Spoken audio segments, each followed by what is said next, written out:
باپا ایک سوال تھا کہ بعض جو ہمارے اسلامی بھائی بزرگ ہو جاتے ہیں، عمر رسیدہ ہو جاتے ہیں، اور تلاوت کے اندر ان کے تلفظ درست نہیں ہوتے، اور سننے کا موقع ملا کسی کا تو انہوں نے بتایا کہ بچپن سے ہم نے یوں پڑھا ہے، اور میرے کتنے دوست ایسے ہیں وہ یوں پڑھتے ہیں، ان بزرگ نے بتایا.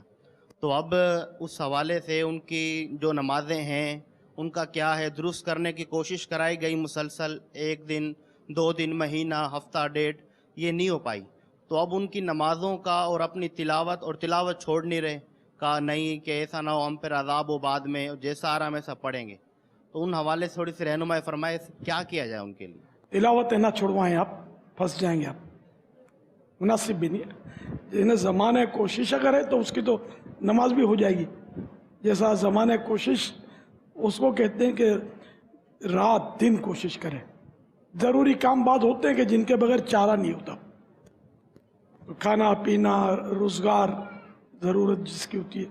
اس کے علاوہ جو فارغ ٹائم اوقات ہوتے ہیں ان میں سیکھتا رہے، رٹتا رہے، اپنے جو مخارج سے حروف نکالنے کی جد و جہد کوشش کرتا رہے. تو یہ زمانہ کوشش کہلاتا ہے. تو زمانہ کوشش میں اس کی اپنی نماز درست ہے. جو درست پڑھتے ہیں ان کی امامت نہیں کر سکتا یہ. تو اب یہ وہ بھلے تلاوت بھی کرے گا تو صحیح ہے، نماز پڑھے گا تب بھی صحیح ہے. اگر زمانہ کوشش بھی نہیں ہے تو مسائل تو اپنی جگہ پر ہی ہیں.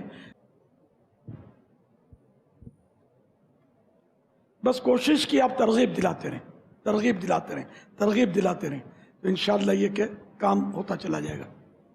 اور خالی یہ بزرگوں کا حل نہیں ہے، جوانوں کا بھی کوئی اچھا حل نہیں ہے. آوے گا ہوا بگڑا ہوا ہے.